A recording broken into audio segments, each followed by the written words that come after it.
quitte notre place. Chaleureusement, pas chaleureusement, mais enfin, cordialement offerte. Et tranquille, parce que là c'est le quai d'accueil, mais là ça arrive, ça fait un peu n'importe quoi. Le vent commence à monter, pleine ouest, sud-ouest. Donc nous on y va tranquillement. On quitte les Ambiers.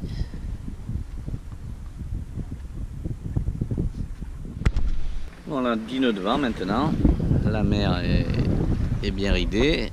Voilà, on va passer la marque des Ambiers. Un petit virement de bord et on s'en va vers La Ciotat maintenant. Donc bien. On était au large des Ambiers. Bon, on va profiter maintenant que la mer est pas des mots. Enfin, normalement ça devrait rester comme ça. Mais il y a un mais.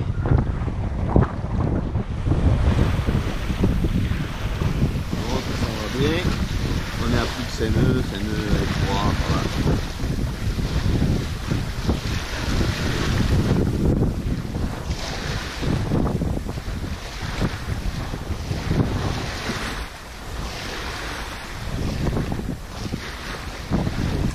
Ça c'est des conditions, oui ça dure, hein. Je sais pas si ça va monter, ils annonçaient que ça montait. On va voir. Et là ça reste, il y a 12-13 nœuds de vent. C'est bon petit 3, 4.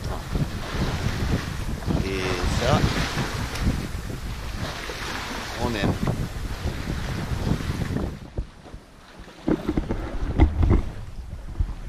La Ciotat, le bec de l'Aigle, le Cap Canaille.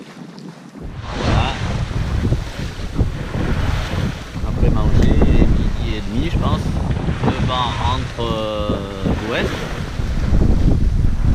donc on est parti au large un petit peu parce que le Cap Canaille, on est juste en face le bec de l'Aigle à peu près, ouais. Ouais, il est là le bec de l'Aigle,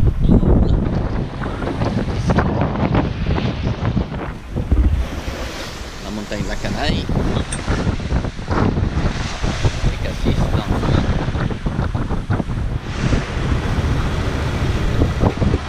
ça envoie du gros, plein fer.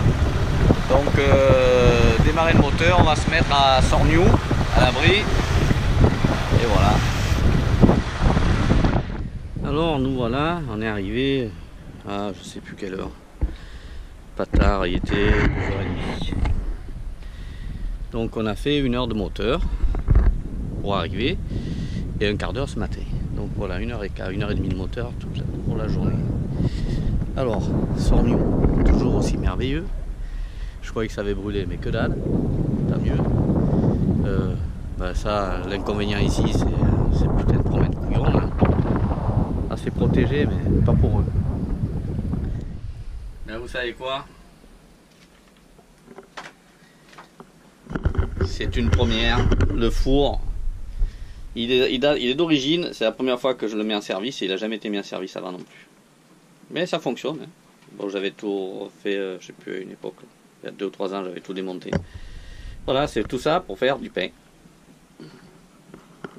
Pré-cuit. Je sais pas si c'était très bon et tout ça, mais on mangera du pain. Voilà, on sort de la Calanque. On est sous voile. Ça vient plein est, donc on va au sud pour le moment.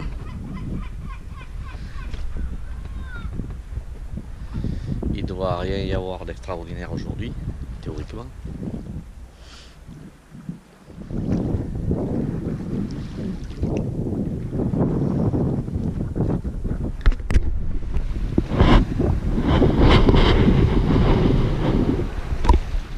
La troisième voilée, sans voile. C'est commun ici. Donc on a 8 nœuds de vent de travers. Plein est et on marche un peu plus de 4 nœuds, donc il n'y a rien à dire. Je suis réglé normalement bien et on est là, on va passer Riou là. Donc on va passer Riou, nous c'est trace directe la maison. Tu viens d'où, Noc? Moi, tu viens d'où? De quel pays? Pourquoi tu veux savoir? Mais vas-y.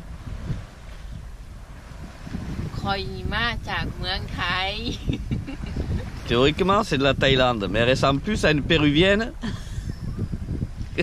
qu'à une thaïlandaise aujourd'hui.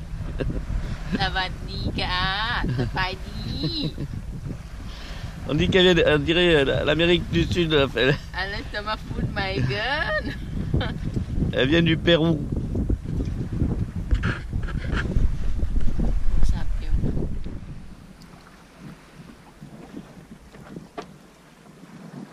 Oh, capitaine. Qu'est-ce qu'il fait, capitaine? Il fait des voiles en ciseaux. On attaque les grandes Joras, on se croirait en Bretagne. De seul coup, il faisait super beau ce matin, et là, on se les caille, qui vend d'Est avec les entrées maritimes. Un temps de breton.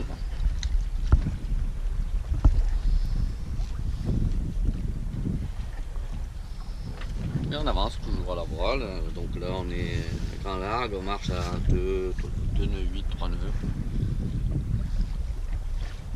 Et on va au 330. Donc il n'y a rien de grave. Et c'est midi pile. Bon, on a pillé la grande voile quand même avant.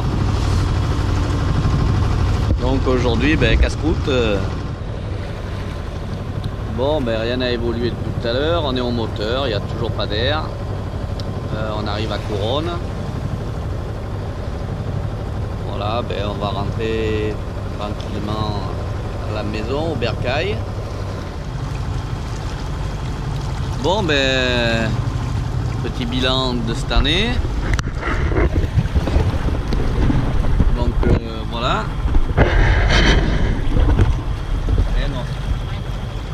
Bilan cette année, t'as pas été malade? Non. Voilà, t'as profité? Ouais. Voilà. Donc on a fait un beau circum Corse-Sardaigne au printemps. Là on a fait une bonne navigation, vous verrez les vidéos, hein. Un peu plus chaotique. Ouais. Mais dans l'ensemble c'était pas mal. Voilà, une construction Vauban. C'était un fort qui protégeait l'entrée de Martigues. Bon, le port à sec de Martigues, avant le pont de l'autoroute. Voilà, coucou à Olivier et Mireille. Et puis un petit souvenir de ceux qui suivent les navigations sur YouTube. Ouest 270 sont partis d'ici pour leur circum jusqu'aux Antilles. L'étang, c'est un lac, donc je pense qu'on va monter, on va tout plier, préparer notre arrivage, parce que bon, il est heureux, son bateau a super bien marché. Effectivement, hein, je fais tout pour que ça marche. J'hésite pas, c'est vrai que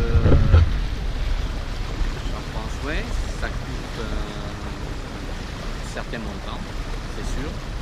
Mais au moins, voilà, ça fait 6 mois qu'on est en mer, voire un peu plus.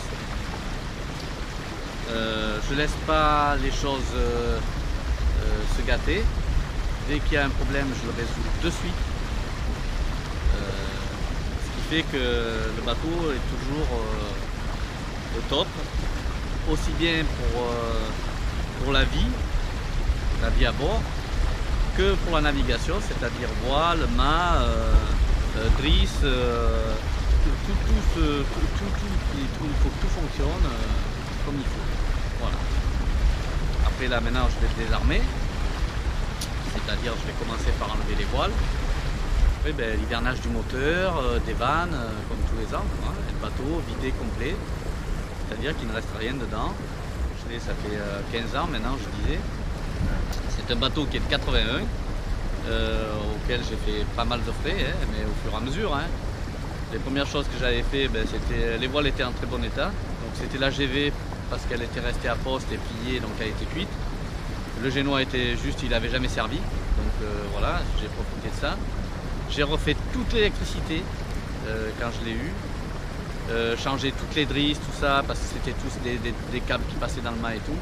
Donc ça j'avais fait. Après j'ai acheté la capote et le bimini. Ça c'était obligatoire pour naviguer. Bon, la première année je n'avais pas. Hein. J'ai mis, après l'année d'après, j'ai mis l'hélice J-Prop. Ça c'est super, c'était l'investissement à faire. Voilà, le moteur par lui-même il marchait super bien, donc je le rinçais, je faisais tout ce qu'il fallait à faire. Depuis il y a eu l'inverseur, pas l'inverseur mais la boîte qui a été changée parce qu'elle s'était crevée puisqu'il s'est refroidi par eau direct. Donc ça je l'ai changé. Et puis le reste, j'y entretiens, je l'hiverne comme il faut. Là je vais le détartrer, rincer, mettre l'antigel pour l'hiver. Et pourtant c'est un circuit ouvert, hein, c'est-à-dire direct eau de mer, mais je l'ai fait. Je le fais quand même, ça coûte rien. C'est mieux comme ça. Ne jamais boucher l'échappement, voilà, une astuce, ne jamais boucher l'échappement, c'est encore pire que de le laisser ouvert. Parce que justement l'humidité qui est dedans elle y reste et c'est encore pire, ça bousille tout. Donc laissez ouvert, surtout dans le midi où on a du mistral et tout, donc c'est mieux. Qu'est-ce qu'il y a encore que je voulais dire? Bon après qu'est-ce que j'ai fait? J'ai eu Manoc. Alors Manoc à bord, quand on est marin tout seul, bon on s'adapte à tout, il n'y a rien qui me faisait peur. Mais après bon voilà, pendant les 2 premières années on avait la douchette avec l'asperceur, on appelle ça le pulvérisateur. Mais bon, c'est bien, mais j'ai quand même mis la douchette dedans et c'est que du bonheur. Plus l'eau en direct du quai, ce qui fait qu'il y a un détendeur. Il ne faut pas oublier de mettre un détendeur, sinon le robinet explose et puis dedans on va essayer d'avoir des sacrées surprises. Donc j'ai fait ça, ce qui fait qu'elle a son eau courante à bord quand on est au port, et ça c'est super. Et puis voilà, c'est tout ce que j'ai fait. Après j'ai toujours géré mon autonomie avec mes batteries et mon moteur. Maintenant c'est mieux, j'ai installé les panneaux solaires l'an dernier, donc c'est que du bonheur. Du fait que j'ai mis aussi un frigo, une plaque 12 volts, donc c'est quand même mieux, ça tient mieux. La nuit je ne me fais pas de soucis. Hier on est arrivé à 14h30 par là. Puis le frigo était chargé par le moteur, du fait qu'on avait fait 1 heure de moteur pour se ramasser à la bravée qu'on ramassait. Donc la plaque elle était chargée et puis après il a tourné je crois une fois dans la nuit ce matin, enfin il tournait ce matin quand je me suis levé, et là il a démarré. Et après bon voilà, il y avait encore 8 degrés dans le compartiment frigo avec pas grand chose dedans, donc vous voyez ça tient quand même. Donc c'est tout. Alors les sondes, vraiment les sondes et le carbonium, vous voyez le bateau il est comme quand on est parti, hein, c'est de la glisse partout tout le temps, à la voile c'est pareil, au moteur, je sais qu'au moteur quand je suis à 750 tours je suis à Seine 7, Seine 8, donc voilà, et à 1500 tours je suis aux alentours des Seine à peine, 6 Seine passé à 15. Voilà. Donc c'est comme ça que je me rends compte que mon hélice est propre et que ma carène est propre aussi. Voilà. Et je vous fais un coucou et puis à l'année prochaine hein, pour d'autres navigations.